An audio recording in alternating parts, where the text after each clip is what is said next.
that. Okay, we are recording. So wonderful. So thank you, everyone. Thank you so much for joining us as we kick off into our fourth series of the Virtual Leadership Educators series. So thank you so much for your time here with us today. My name is Abby Prince. I'm the Director of Program Quality and Management, and I will introduce our facilitator and more knowledgeable expert on our topic for the day as well. But first, I just wanted to, again, just thank you all. This is our fourth series of the Virtual Leadership Educators lunch series. And so we've had about 950 people register for these programs and engage in these conversations. And we're happy to keep hosting these as more topics are available too, and what we hear from you all that you'd like to hear about. The purpose of our time together is to share questions and thoughts and best practices as we continue on into how to reimagine how we deliver engaging leadership programs to students through virtual platforms. It is something that is new to us. And speaking of virtual platforms, I think we're all very familiar with Zoom, but I just thought I would share with you that if you have questions that you want to post into the chat feature, you're welcome to do that. I would ask that for most of you that you keep, or for all of you except for Chris and I, that you keep yourselves muted with your cameras off. But if you do have questions, that you can share them in the chat feature so that we can answer your questions for you. I've somehow lost, oh, there we go. Sorry, I lost my mouse there for a second. And then due to limited time, as I said here in the notes section, just to keep your camera and microphone off, and we will get to your questions as best we can through that chat feature.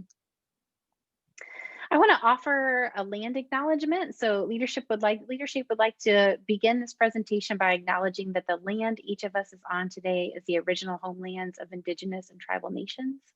We acknowledge the painful history of genocide and forced removal from these territories, and we honor and respect the many diverse Indigenous peoples still connected to this land. Please honor and acknowledge the Native and Indigenous peoples from the land that you are joining us from, and give thought to your ancestry and the generations that came before you. Here at LeaderShape, our vision is a just, caring, and thriving world where all lead with integrity and a healthy disregard for the impossible, with a mission to transform the world by increasing the number of people who lead with integrity and a healthy disregard for the impossible. I'm joined today by Chris Esparza, who's from the University of Oregon School of Law. He will be our guide through the discussion on principles for stepping into the unknown. So Chris, thank you for joining us today. Chris has graciously agreed to assist in the facilitation of this conversation, and his full bio is in the description of the Zoom meeting that you registered for and joined for today. But I'd like just to ask Chris to say a quick hello and introduce yourself to all of our participants today. Hello, everyone. Good morning, good day. Again, my name is Chris, he, him, his. It's wonderful to be with you all today. And even though I can't see everyone, just seeing names that I recognize is great. And to be part of this community and kind of re-engaging with you all in that way is also great. So I'm very excited to have this opportunity to walk through this conversation and maybe provoke some questions. Little bit brief background. I work at the University of Oregon, presently at the School of Law. I've been at the U of O for the last 15 years in various capacities, including as a therapist, a leadership educator, and diversity educator.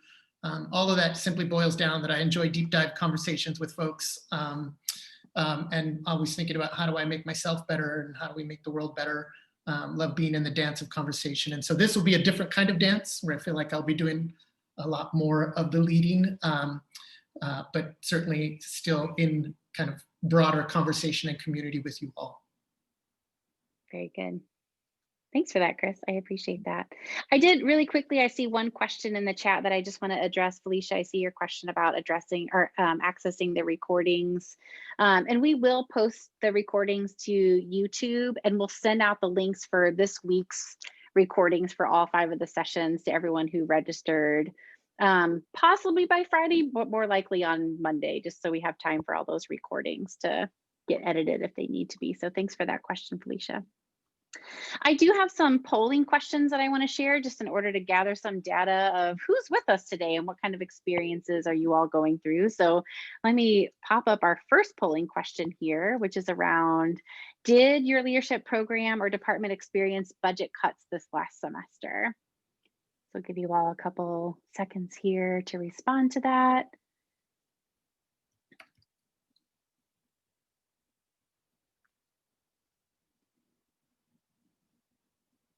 Okay, a couple more seconds here to respond.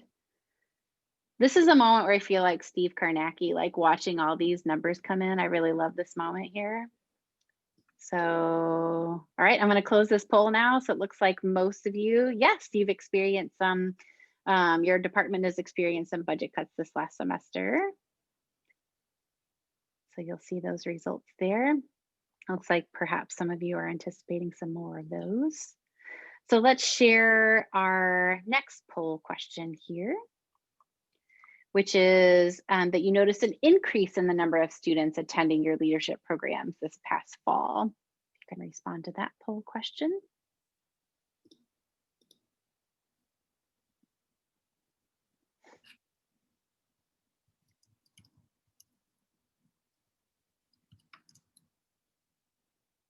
Okay, looks like responses have leveled out here. So I'll end that poll and share the results with you all. For most of you, it looks like no, you did not see an increase in who was attending your leadership programs. So let's look at this third and final poll question here, which I will share with you, which was, how did you offer your leadership programs this past fall? In person, hybrid, or virtual only?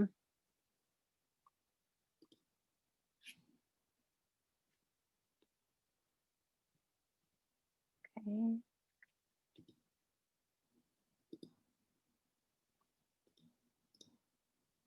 Okay, with 72% of you responding, 75% of you responding, it looks like for most of you is virtual only. All right, so thanks for responding to those poll questions. I really appreciate that. Just kind of helps to get a sense of perhaps you're seeing those responses and thinking like, oh yeah, everything's pretty typical on our campus then as far as what participation is looking like. So thank you for that. I do want to offer LeaderShapes elements of equitable leadership just as we dig into these topics here. So LeaderShapes elements of equitable leadership are leaders who seek to create equity, engage in conversations about identity and equity with courage and curiosity. They understand the complex ways that systematic inequality operates. They recognize that social positionality informs their perspectives, reactions, and interactions, and they act strategically within their spheres of influence to create a more equitable environment. Additionally, LeaderShape's definition of leadership is that leadership involves living in a state of possibility, making a commitment to a vision, developing relationships to move vision into action, and sustaining a high level of integrity. Effective leadership takes place in the context of a community and results in a more equitable society. And all these things are super easy, which is how we know we're all doing it very well and don't need to talk about it anymore. Just kidding, it's all very hard. And so it's good that we continue to have these conversations and keep talking about it, keep defining it, and keep working on it every day and making the choice to do that every day. So before we dig in, oh, sorry, Chris, I just exposed your slide. Before we dig in to Chris's section of the slides here, I just want to turn things over to Chris and once again remind you all that if you do have questions, just to share them in the chat, but Chris will guide us through this very important topic and some foundational thoughts around it. So Chris. Thank you, Abby. I appreciate you hosting. So a couple thoughts before we jump in, maybe where I'm coming from in this conversation on principles for stepping into the unknown. In undergrad, in my first year, I took 2 classes, among others. One of them was peer counseling for the Chicano community and a beginning improvisation class. Later on, I think it was my senior year, I took a leadership course, and little did I know that it was an emergent field at the time. But all 3 of those really have continued in my life in ways that I may not have been able to predict at that time. And so that is a frame that has been emerging for me and continues to show up in my work. And so when I think about what it means to step into the known, I bring kind of all of those experiences with me. The other thing I want to name is that I do bring an educator lens. And what I mean for that is that I typically show up looking for learning for myself and for others. I encourage learning. And so when I think about my role as an educator, broadly defined, my duty then is to be of service to learning. And so one of the ways that shows up for me in my work now, my formal title at the University of Oregon School of Law is Director of Diversity, Inclusion, and Leadership Development. And so how that notion of being an educator shows up for me is that I can't be of service if I cut off people's chances to grow. And so that really does frame the way I think about the diversity work, the leadership work, et cetera. And so I come often with an invitation for learning and growth. And so that's really where these questions, the notion of kind of what it means to step into the unknown for me is kind of a learning exercise as we reflect and contemplate what's needed, particularly when faced with a lot of uncertainty and ambivalence. All right, let's go to the spoiled slide, Abby. Thank you. So the year in review, and when I say year, I mean the last 12 months, starting from this morning and working our way through. We, I don't necessarily need to recap the year in its entirety, but Breonna Taylor in March, George Floyd in May, COVID-19 throughout, starting mostly in February and March of last year. Some of us were impacted by wildfires. Certainly that was a case here in Oregon in September, election and all that came with that in November. And then that insurrection we had just last week, among many other things, including personal losses and transitions. What I want to say is I will acknowledge for me, particularly over the summer, there were multiple times where I just found myself feeling overwhelmed by the enormity of it all, and the frequency of it, right? And so I think that 2021 brings new questions and new uncertainties, both personal and global. And so that for me frames this larger question of like, what is needed as we step forward into unknown territory together. All right, next slide. And so with that, I offer some guiding questions that helped me think about today's conversation, and I invite you to reflect on as well. And so the first one there, how do I typically respond to uncertainty and ambiguity? I know there's a few folks on this call who are experts in chaos and complexity, chaos theory and systems theory, and some of that pulls that in. But what helps me step outside of my comfort zone, particularly when it feels hard? And Abby and I were talking before the call just about how easy it is to stay in a comfort zone, especially when the world feels like it's on fire, right? And so what helps me step outside, what helps me stay right where I am, comfortably uncomfortable. I think about as a runner, sometimes I'm looking for that pace where I can be comfortably uncomfortable, but what does that mean kind of in a practical real world sense? How do I try new things when there's no guarantee for success, right? How do I start that new job? How do I move to a new city? How do I start a new relationship? How do I have a hard conversation with someone that I haven't had that hard conversation with? How do I use my voice in a bigger way? How do I kind of allow myself to be bigger? All these different ways that we might think about, stepping into the unknown when there's no real clarity or guide for what success might look like. What helps me engage complexity, right? We're in the midst of this global pandemic, racial pandemic, and trying to build a multiracial democracy. And so what helps me engage in that complexity, right? Again, it can feel overwhelming and there's so many pieces and layers. And then in there, I'll throw in my own personal guiding questions, right? How do I let go of the security of certainty, as I referred, and start a new chapter in both my professional and personal life, which is a question that I'm asking myself for 2021. And so those are some guiding questions that I think frame this work about what does it mean to step into the unknown. All right, we've teased it. Let's get to the good place. Awesome. So I just recently finished the last season of The Good Place. For those of you who may not be familiar, it's a TV show from NBC now on Netflix that I think addresses the complexity of the world and the difficulty of what it means to do good or be good. And the show essentially follows the experiences of 4 people who find themselves in the afterlife. And the focus here is on, so what happens after we die? Some of the main characters, Eleanor, Chidi, Tahani, and Jason, I would say Chidi's character in particular, he is second from the right in the photo there. Chidi's character, he's an ethics professor, and he suffers from indecision. And he has all these good intentions to do well, to do right, but can't possibly make a decision at all. And so I appreciate his character and the idea that we sometimes find ourselves just wanting to be told what to do. And I've seen that a lot, particularly around kind of equitable leadership, conversations around racial justice, many of us trying to find what's the right answer, right? And as a result, we have a lot of worksheets that are coming out, manuals, right, for doing good, for anti-racism guides and whatnot. And I applaud all of those, but I think it's trying to respond to a lot of us saying, just tell me what to do, right? Tell me how to step into this. What's the right answer?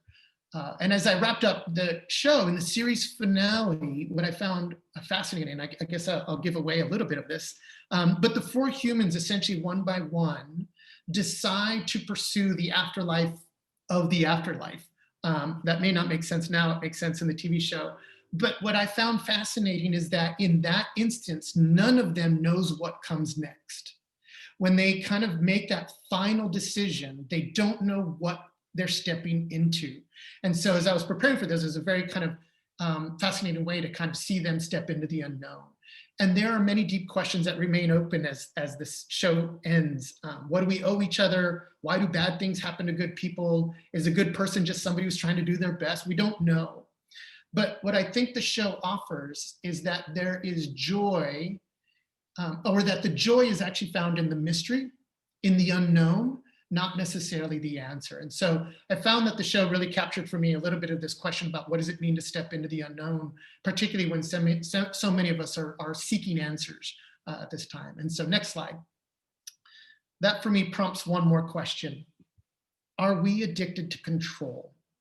And that may look like so many different things for folks, but I think we are. Some of us are addicted to control, and many of the environments we're working within have really embraced planning, right? A predictive approach to life and work. And I think some of us have a dependency on that.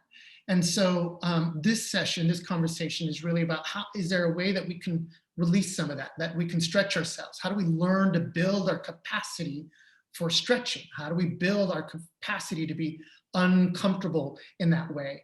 And so the leadership lesson for me is that you don't have to be in control in order to shape, influence, and create change, right? And so it's not easy. It's very humbling, and particularly when we're forced to accept what we can't control, right? And so the do here, the offer is, so then where in my life do I need to break that control addiction? And I appreciate Abby posting there in the chat. I would say, adding another kind of quote from Brene Brown is that vulnerability is not winning or losing, right? And so sometimes we're trying to sort of guarantee a win, right? Which is our attempt to control. It's having the courage to show up when you can't control the outcome.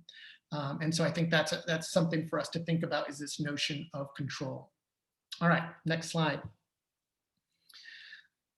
And so as I mentioned, one of the first classes I took, I was at Stanford for undergrad, and there was a beginning improvisation class, and I ended up spending 4 years performing, teaching, studying improvisation. And so that's the lens that I offer here in terms of what it means to step into the unknown, is that work is very much about doing that in practice. And so I think the world of complex adaptive systems has a lot in common with the world of improvisation. If we think about diversity and leadership, right, we are talking about complex adaptive systems. So our capacity to improvise, so that is our freedom to act in the moment, to choose in the moment, can be very liberating, particularly when there's so much chaos around us. But it can also terrify us, right? It can also freeze us. We can be afraid of our own ability to change, our own agility. I would contend that we're all improvisers. Many of us just don't realize it. We improvise in order to get through our day, right? We improvise when life surprises us. And who hasn't been surprised over the last 7, 8, 9 months? And so we do this often without thinking about it. And so what I'm offering is some intentionality about when am I doing well improvising and when am I not doing so well improvising? So some small day-to-day examples, right? We substitute ingredients in a recipe. I like making cocktails, and every now and then somebody's like, well, I don't have this. And it's like, well, let's try this other thing, right? We take detours when we're driving to avoid street construction, right? This is my normal route, and now there's a big construction thing going on, and so we figure out a new way of getting around. We use symbols and emojis and gestures in place of words, right? We've seen a lot of that in Zoom, right? And in order to communicate how we're feeling, how we're doing. And so all of those are ways in which we are improvising in a day-to-day way. Yet I would contend that many of us go through great pains so that nobody can tell that we're making it up, right? We plan ahead, we rehearse, we worry about the future, we dwell in the past, etc. Again, all of that is our compulsion to control, right? How do I make it seem like I know what I'm talking about to you today, right? And so I need to over-prepare, over-plan, and whatnot. All right, so in talking about improvisation, let me address a few myths. Next slide. A lot of you, many of us are intrigued by the notion of improv and improvisation. Perhaps you've seen some improv shows, you've seen TV shows, but we're holding a lot of misconceptions about it. And so we think maybe it's about zaniness, it's about being funny or thinking quickly on your feet. And certainly a good improv show in the way that we might think of performance or whose line is it anyways, right? It can be all of those things, but those aren't the building blocks. And so I really want to get at the core and foundation of what improvisation is. And so in doing that, though, I want to address what it's not. So it is not about being clever, witty, or funny. In improvisation, and here I mean whether it's theater, sports, music, any kind of performance, right? The biggest payoff comes when two or more people are creating something authentic and real together, right? And so that can be on stage in the form of a scene, but it can also be a project. It could be something that we're doing together in life, right? Another myth is that improv is spontaneous, meaning here that we're making something out of nothing. And so there may be an effortless quality to it, but we do prepare to do beautiful improvisation. It's not making something out of thin air, right? It's most useful to understand that improvisation doesn't mean we're unprepared. We are very prepared. And so that is important. It's not a free for all. It's not an anything goes. There's structure to it, and it's not frivolous, right? And so what could be less frivolous than learning how to navigate a complex world in which so much is out of our control? And so let's shift then to what I would say is the essence of improvisation. Next slide. I think that the goal of improvisation is to pay attention and commit fully and create something authentic and real together, right? And so that takes preparation and practice. It means coming prepared, showing up prepared, but not being attached to that preparation. So again, remember the control question, right? Are we addicted? Are we attaching ourselves that if I prepared this many hours, I should be guaranteed this outcome, right? So how do we detach from that? So come prepared, but don't be attached to the preparation.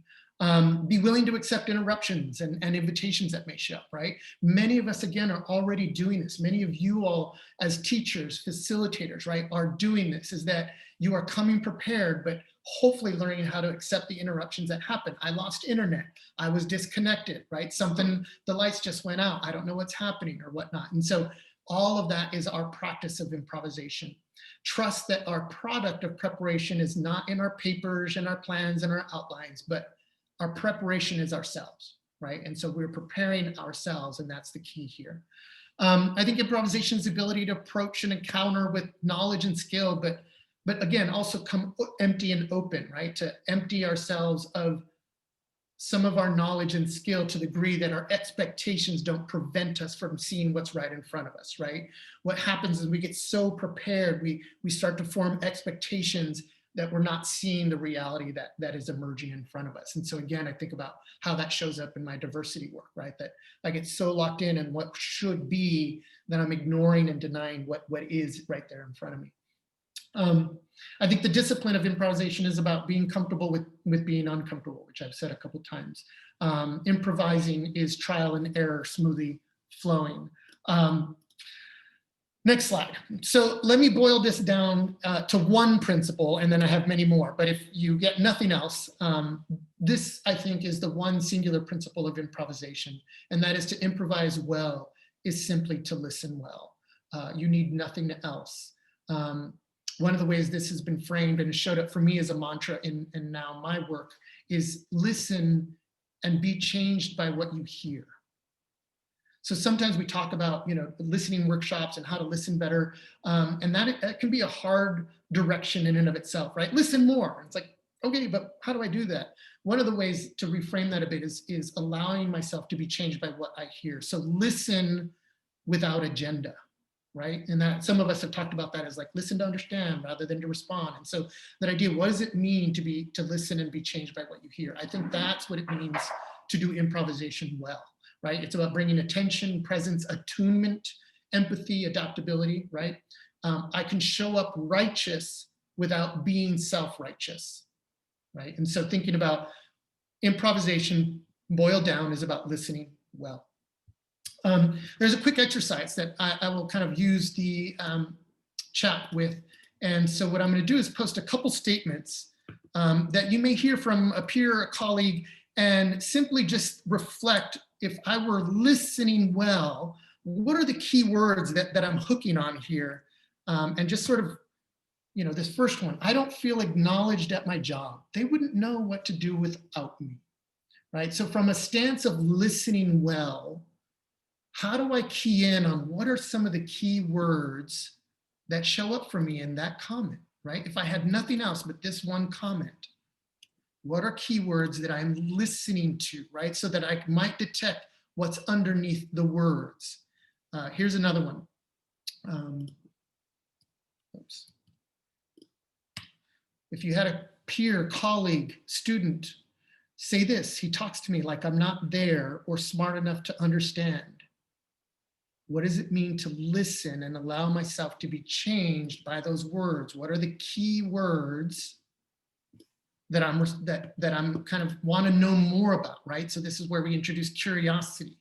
What am I reading, hearing from this person that evokes curiosity, right? Seeking to understand means what am I linking into to understand more about, and how does that inform my response?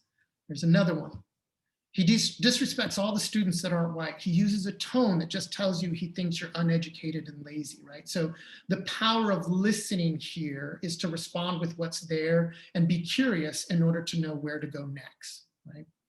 And so there are many more we can think about, but again, simply honing in on this singular principle of improvisation is to develop this exquisite ability to listen and be changed by what I hear. Listen without agenda so that I'm exploring with curiosity what comes next, right? I don't have to know the answer to any of these statements.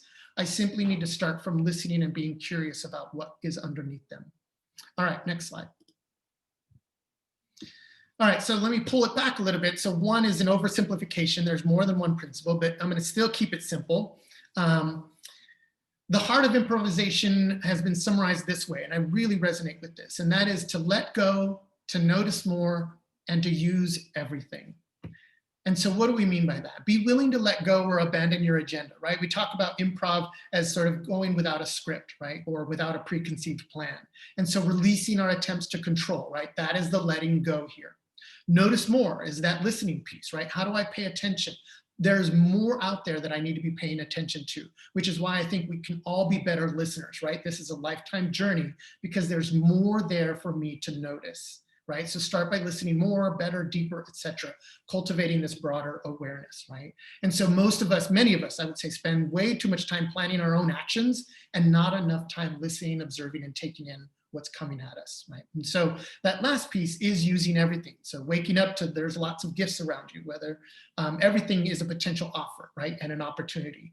I was also talking with Abby earlier about the notion of possibility and how do we think about possibility as there are possibilities all around us. And so can we see them, right? Are we doing the work to uncover them, right? Stuff happens and we have a choice about how we use it, right? And so think about a time, here's another kind of brief exercise.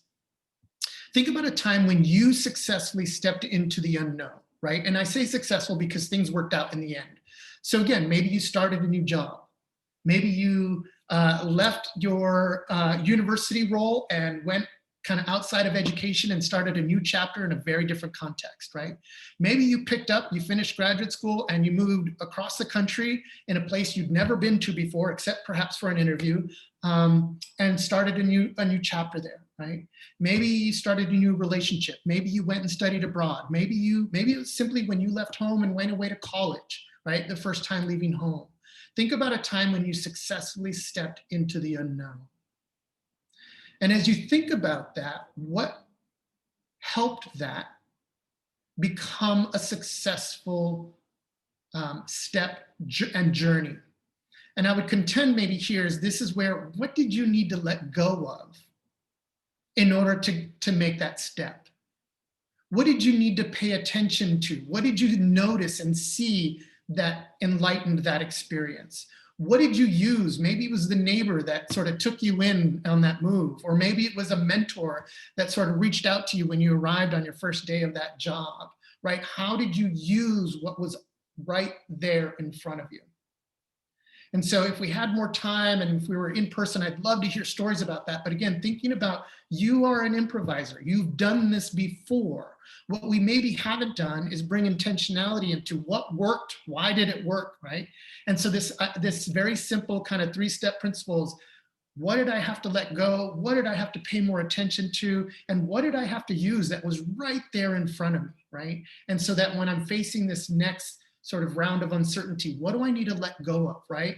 There's a lot right now that I'm feeling forced. We've done this, right? With COVID, we've had to let go of some stuff.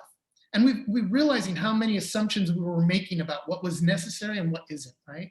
What are we paying attention to now in ways that we weren't paying attention to before? And how are we using what we have, right? So many of us have been adaptive in this. And I think that needs to be named and acknowledged so that we can build it in as a practice, right? And so, yes, I love that, Kristen, thank you.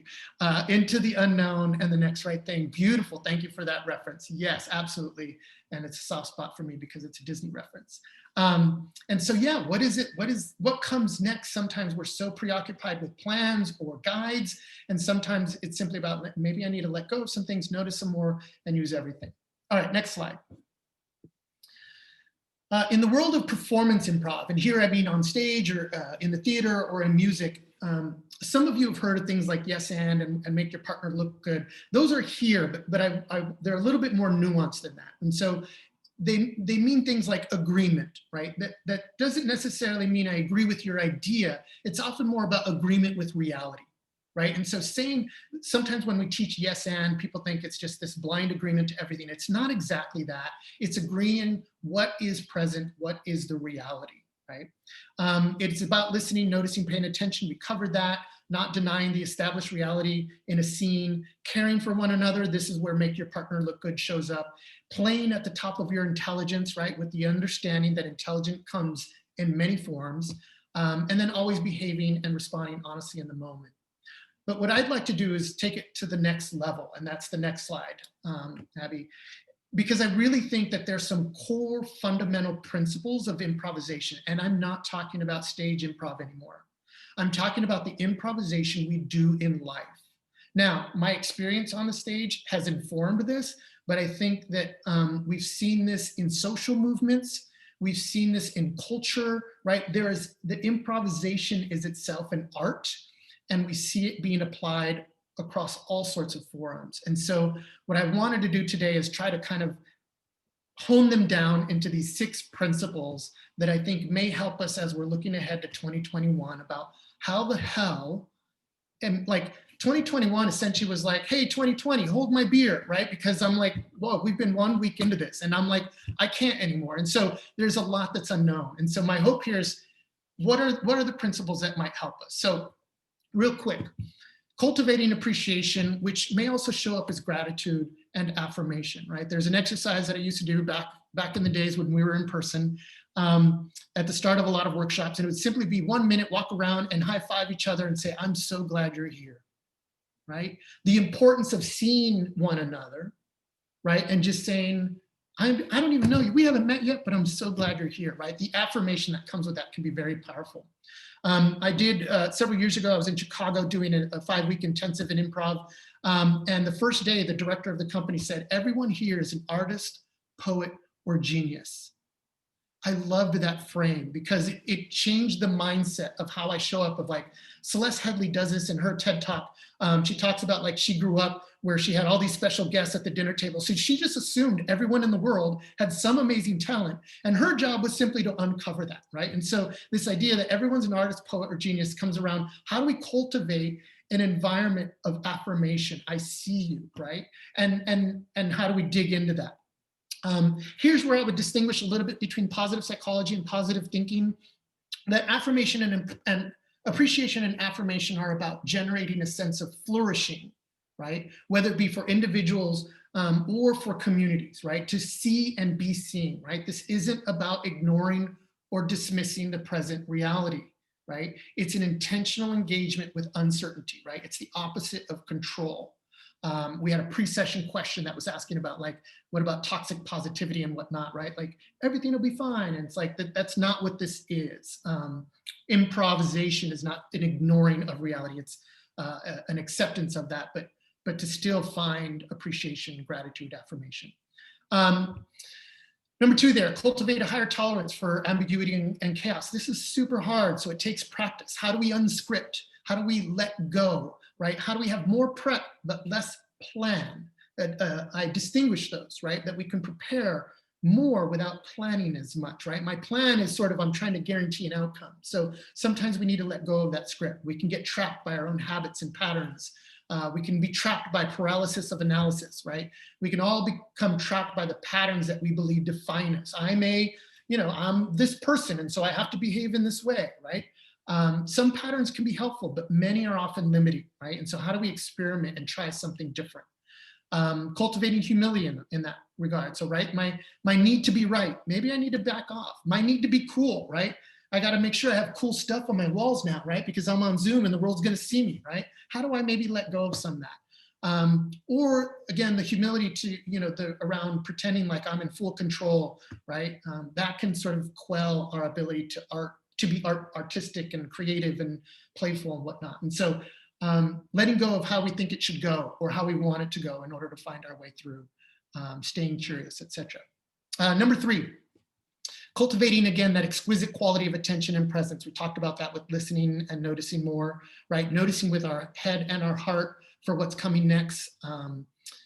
Listening allows us for differentiating, right? Which is perspective taking, empathy, exploring different points of view, experiences, etc. Listening to people who disagree with you, courageous and compassionate learning, etc. And then being changed, what I mentioned before, is the integration, right? How do I integrate what I'm hearing in order to figure out what the next response is, what the, kind of coming back from Frozen, the next right thing is, right? Comes after I've listened. Cultivating new connections and insights. What we notice becomes our world. And when we dare to be present, we can live our lives in ways that we're seen and heard and help others do the same. Cultivating resilience, I won't get too much into that. LeaderShape has a whole program on resilience, right? So how we bounce back, how we use what's there, how we recover, right? Improvisation cultivates resilience because it's loaded with failure, yet we keep going, right? Our fear of making mistakes can inhibit us sometimes. So if we can figure out ways to roll with them, own them, respect them, grow from them, then we can see fresh opportunities, right? We can use curiosity to be adaptive, right? We can, as I said earlier, stuff happens and we can just choose how we're going to use it, right? Learning to use what's already there, including each other, right? We're surrounded by potential.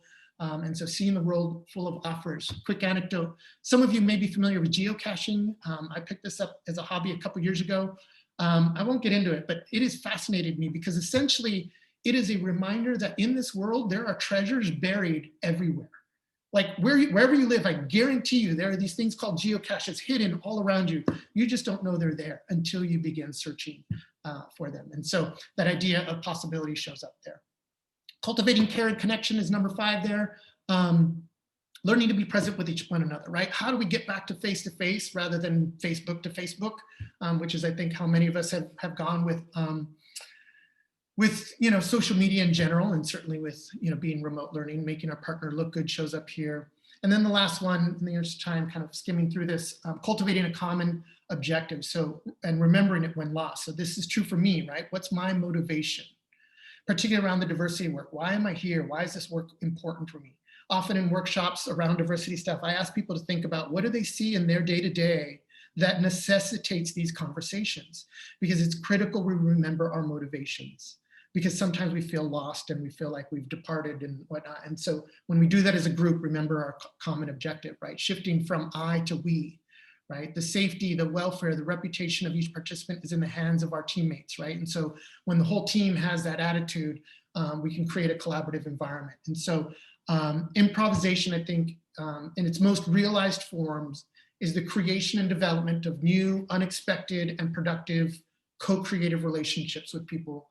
It can be generative. I think it can be a generative model for cultural, political, ethical dialogue and action. Again, it can be a social practice that goes beyond the arts, theater, music, right? Physicians use this all the time. Those who are teaching use this all the time. Community organizers, athletes, all of those folks have pulled in improvisation. Again, sometimes knowingly, sometimes unknowingly. All right, next slide. There we got a couple more, and then I'll wrap up and leave some room for questions. So I've got some more guiding questions as we now step into 2021. I don't necessarily have answers here, but I have some thoughts. And that is, how do we create and develop new, unexpected, productive, co-creative relationships with people, right? And so, again, that's that idea that I think improv can be generative, that it can be a social practice. How do we create a way out of no way, right? And again, I think it's about building our capacity to discern the hidden elements of possibility, hope, and promise. That is not ignoring our reality. It is, in fact, acknowledging our reality and making a choice, right, to step into possibility, hope, and promise, particularly when it looks like there isn't any. And then how do we enact the possibilities we envision, right? So we can act. We can start from where we are. My inaction sometimes contributes to me feeling stuck. Sometimes what I need to do is start from wherever I am. I'm hearing this a lot when it comes to difficult dialogues, right? A lot of people feel frozen by not knowing what to say, right? The answer isn't in knowing ahead of time what to say, but simply saying something and then adjusting from there what comes next, right? And so committing and contributing, right? Co-creating that conversation with others, right? Trusting our own contributions. Improvisers work with the tools they have in the arenas that are open to them, right? Some of us are storytellers, some of us are teachers, some of us are activists, right? And so from whatever arena you're working with, how do you use the tools that are available to you? Proceeding without a written script, right? We collaborate, we envision, we enact something new. We enrich our world by acting on it and changing it. And so this last, I think we have one or two more. Skip that one. I talked that through, and I talked that through, and we're going to the last one here. So this is actually kind of a quote that I pulled from a book, but it resonates for me in a personal way. And that is that improvisation is a practice that allows us not to be focused on the smallness of who you are and your reality. So when I was frozen last summer and other times about, I feel small with the enormity of what's happening in the world, right? How do I get to a place where I experience the greatness of possibility and surprise and spontaneity, right? I think improvisation can help with that. How do we trust our own contributions, right? How I appreciate folks in my life who are quick to walk into a room and they pick up the crayons once they see them, right? The friends in my life who volunteer to go to the front of the workshop, the friends of mine who wear the outlandish tie or the wild socks, right? Or who learn to scuba dive at 50 or whatnot. What I love about that as a reminder is that they're on a lifelong journey to unlearn whatever unhealthy lessons we've attached ourselves to, right, during our early years. And so sometimes our job is simply to trust our own contributions as unique. And so that's a key part of what's in that quote. And so how do we leave our comfort zones, forge meaningful interactions with others across categories and social identities? How do we deepen the democratic strata of society through our activities that resonate fully with the contradictions and the paradoxes and possibilities of our time? And so improvisation is both expressive culture and social movement mobilizations can keep us attentive to our responsibility to build the world we hope to inhabit. I know that's a lot in there, but what I'm hoping to offer is that we are all improvisers, and perhaps using some of your own kind of guiding principles and when it's gone well for you, that might help inform what you are needing now for 2021 and whatever comes next for us. I'm going to pause it there and see if there's any questions, reactions, comments, anything of that nature. We can just do this popcorn style as people kind of chime in, or we can just sit in reflection together. Chris, this was so wonderful. And I know if people have questions that they want to post into the chat, or even quickly unmute themselves to share a question, that's great too. We can improvise on the rules here for sure. But Chris, I really appreciate this. I think that as I'm listening to you, I'm taking this personally and thinking about all the ways in which I want to, or used to want to at least, kind of control a situation. And this is how I want it to go. And just feeling that colossal disappointment when the script in my mind isn't followed by other people. And then the ways in which I've let go of those things kind of as a recovering control freak, and can reflect back on the ways that I just kind of jumped in to see what happened. And I'm so much more gratified by those situations and thinking like, I don't know what's going to happen. I don't know what the end result is. I don't know who's going to be involved or what it's going to look like. And that has always felt so much more rewarding than what I thought the control was going to give me. So I don't know if that's resonating with other people too. But as I'm listening to you talk about this and thinking about all the ways in which we were, so many of us, kind of thrown into being improvisers in 2020, kind of figuring out how things could work. I really appreciate being able to learn from you, as always, about how to do this better and what it looks like when we're doing it well. I see a question here from Laura. Chris, I don't know if you want to respond to that, just in thinking about our Vice President-elect Kamala Harris and her speech. Yeah, I appreciate it. I was just reading that. I love that. Thank you for that connection. I'm like humbled to have a line drawn between her words and my words. So thank you for that, Laura. But I would kind of uplift what Laura has written there, quoting VP-elect Harris, to see what can be unburdened by what has been. That is huge, right? And again, it is about this idea of letting go of control, right? To notice more, use everything. And to your story, Abby, I don't mean to share any of this to say it happens easily, right? It's painful at times. It is really hard work.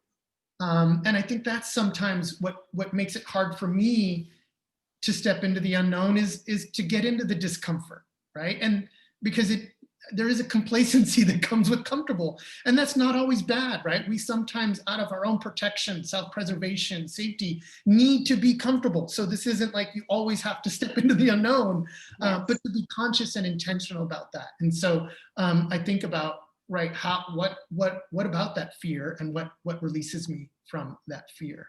Yeah, very good. I see Rachel's question or comment there as well. Yeah, so let me just read it out and we can all process together. Earlier, you spoke about naming the flexibility and adaptability of folks during the past year. I try and make the point every time with students, I speak to their bending and flexing on the fly and let them know we as administrators and educators don't take that commitment lightly and are working to match that effort. Love that, Rachel. Thank you for echoing that. I think that we do take for granted, I haven't given thought of whether there are demographics that are more amenable to flexing and adapting, but sometimes, there's a deeper question there about who is expected, right? In terms of, if we think about power, who is often expected to flex and adapt more. That's a whole nother conversation.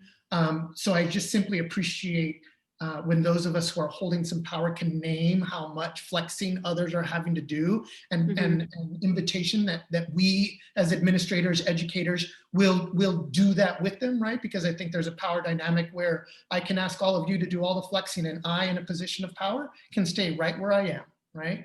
Under the guise of, no, I'm just trying to bring you here. And so there's a whole nother conversation there, but being able to honor and validate when other people are flexing on our behalf is huge. And again, I'll bring this down, and it happens in our relationships, right? It's a one-sided relationship. If one person is having to do all the flexing, all the adapting and whatnot, that's not very healthy or sustainable.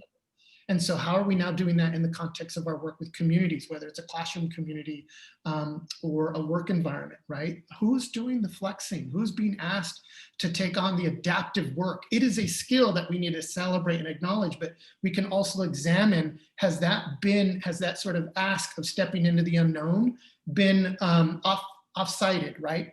whereas more people have been forced to step into the unknown than others, right? That's a whole nother examination. Yeah.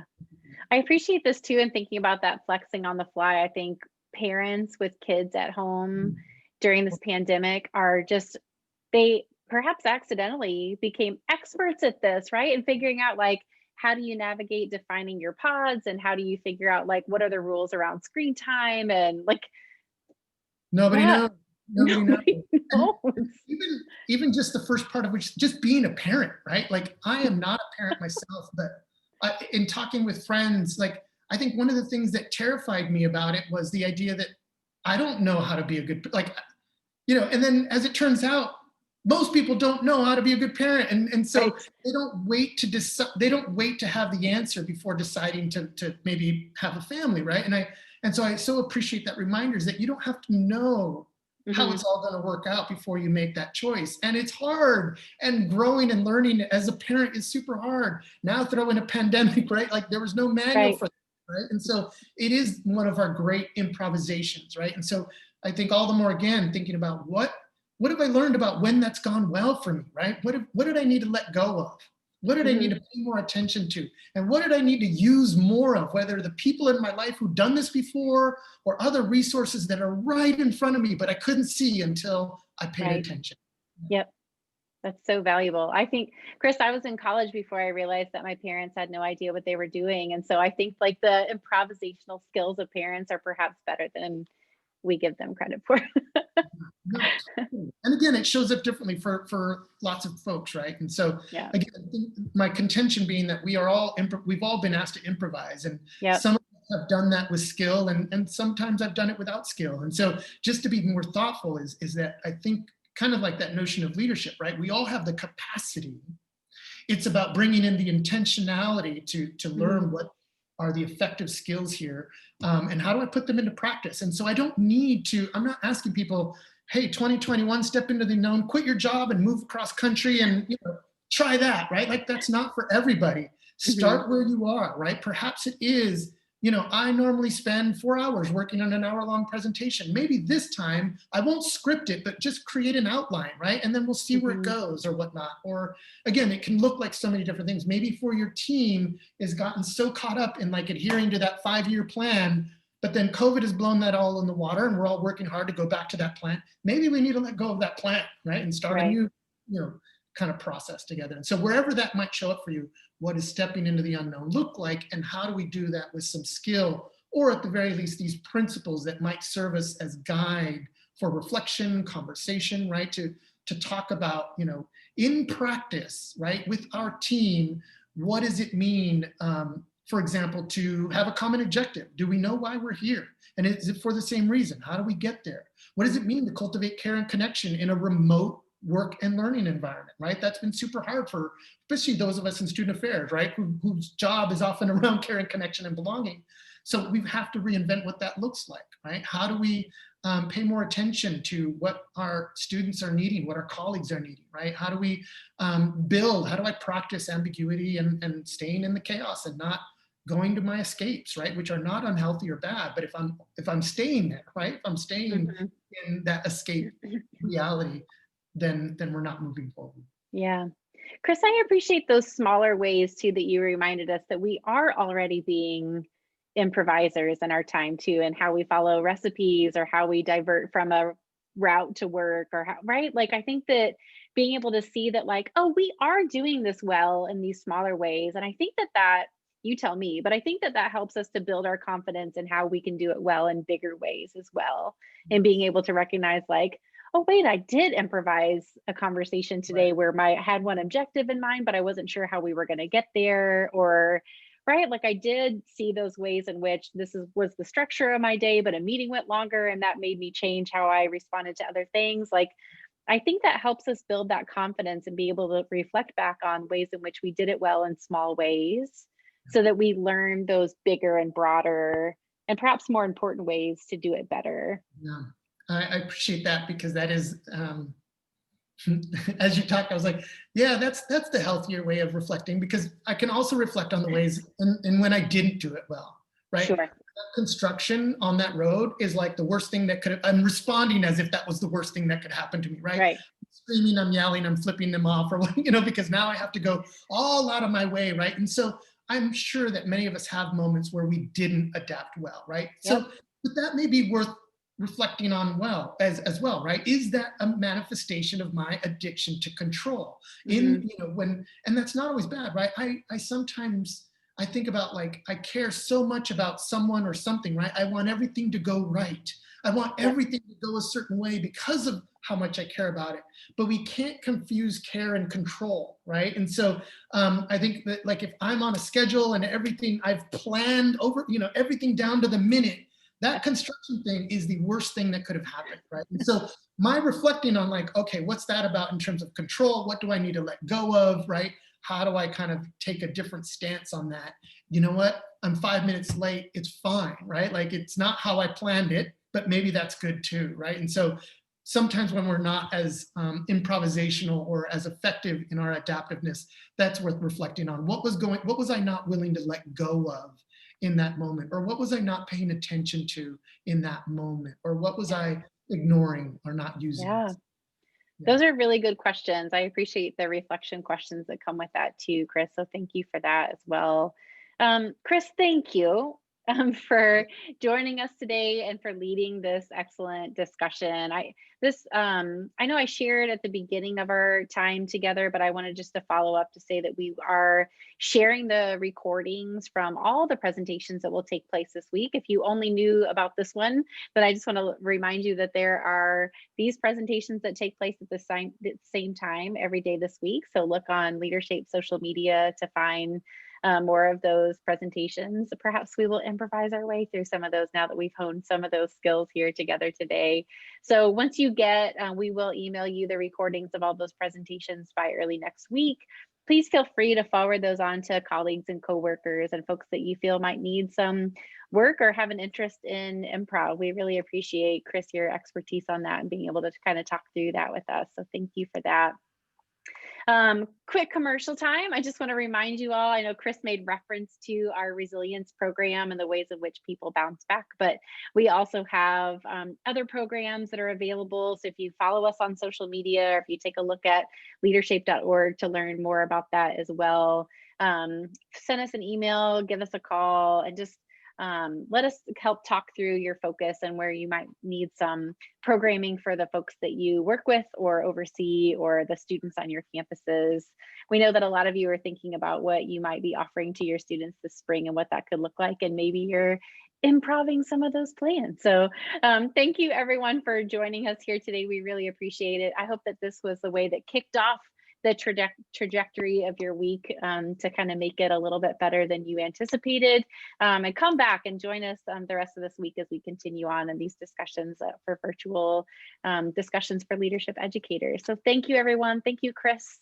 And everyone have a great week. Yeah, thank you, Abby. Thanks, everyone. Yes. Was that a yes and, Chris? It was there was a thought I had. I'm going to end on this then. I just bought a new car. It's a Subaru Crosstrek last month, and they have a campaign that says love is now bigger than ever.